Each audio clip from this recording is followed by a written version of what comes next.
cap off the night with a fantastic act. So you guys, I'll do it one more time to make sure I get it right. You have to take. You ready for more show? Yeah! Oh, this next gentleman you've been waiting for a long time. I know a lot of you here are absolute big fans of his. This gentleman, he puts the penis back in happiness. Absolutely. Mr. Jack Carter. Jack Carter.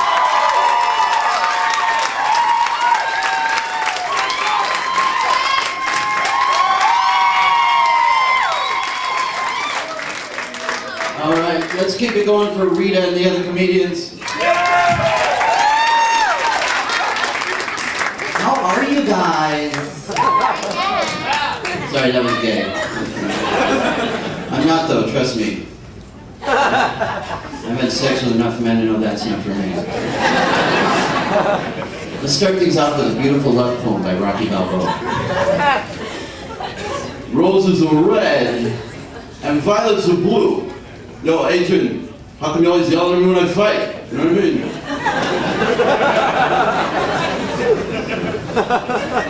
I used to have trouble with love myself. Of course, by love, I mean getting a girl out of my apartment after sex without seeming like an asshole. But I recently figured out the secret. If you never want to sleep with her again, right when you come, you just look deep into her eyes and you say,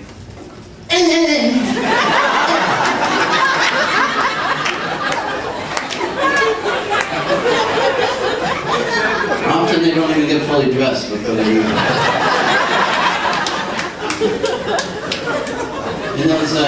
In those situations, I'll have like two voices in my head, one on each shoulder, and one voice will be like, she's totally vulnerable, you should sleep with her. And the other voice will be like, hey, wear a condom though. And listen. Remember once I was trying to get the condom on before it became flaccid and useless? And it was giving me a hard time. I was like, you piece of shit prophylactic. And it started to cry. It's like, you really are ultra sensitive.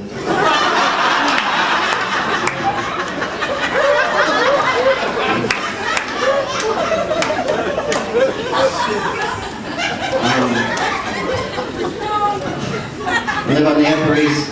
Shh. You got a lot to cover, Linda. You got a lot to cover.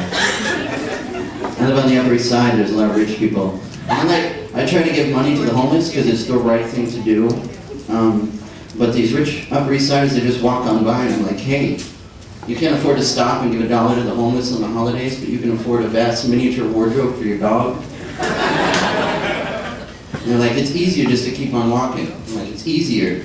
But when I wake up horny in the middle of the night next to my hot-body girlfriend, it's easier to force myself inside of her until she wakes up screaming, oh God, Jack, not again. It's much harder to dry hump her knee pick and come on the try. But I do it because it's the right thing to do. Right? These people need a role model. I've always been a good role model. Once my little brother came up to me and he was like, why is Dad so mean? And I was like, well, Scott, that's just part of being abusive. So suck it up. My stepmom overheard and she looked at me with extreme denial and she was like, he is not abusive, you take it back or I will tell him you said that. I was like, okay, I'm sorry, I take it back, just don't tell him I said that because I don't want him to get angry and abuse me. Or it's true. I want to be young again.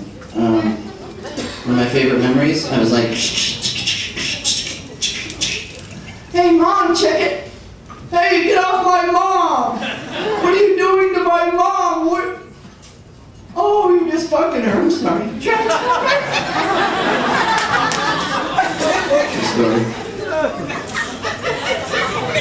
Sorry to shock me, I grew up on Russell Simmons. That's right.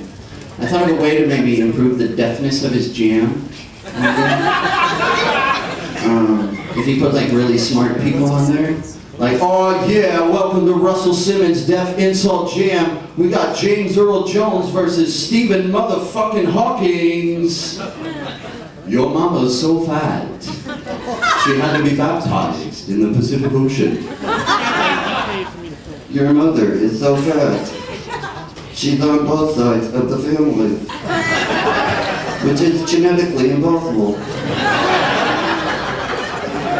Your mama's so ugly, she had to sneak up on a glass of water. Your mother is so ugly that when she cries, tears go up her face because they are afraid to go down.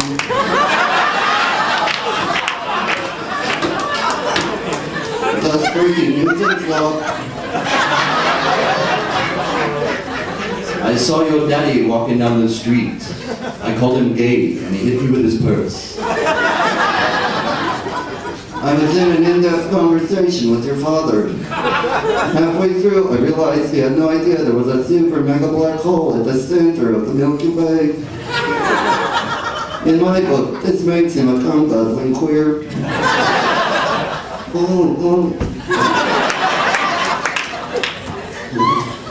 As you can tell, I'm very religious. I didn't used to be, though, because I felt like religions would exclude certain groups of people and sometimes be very disrespectful to them, you know, for example, faggots. And I remember a lesbian got real mad at me and she was like, I hate it when, you know, you're not allowed to use the word faggot. And I said, oh, I'm sorry, dyke. Not because she was gay, but because it looked like she was retaining water. She might have just been fat. Could have just been fat. Sorry. But yeah, I love Christian music, especially Christian gangster rap. I wrote a song recently called There Ain't Nothing But Jesus and Bitches in the Gutter.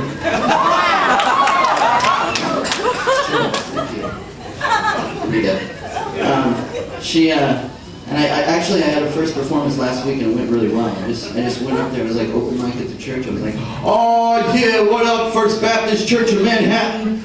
I'm up here with Sister Clarita representing Proverbs 9. Deuce, you can read it in the biz now. Kick it, slut. Jesus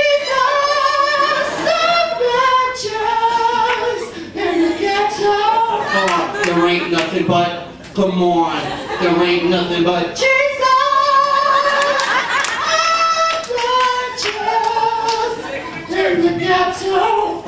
Get holy, come on, get holy. When you see me walking with Jesus, don't be player hating or we'll roll through your crib after I drive by on Satan. When it comes to mean and Jeezy, everybody knows we use our divine dicks to christen virgin homes. I remember one time we tag teamed the pastor's daughter, then he cleaned his sticky sheets off with holy water. The ladies love our crossrings spinning in our holy ride. Laid back, crown of thorns, tilted to the side, singing, Jesus!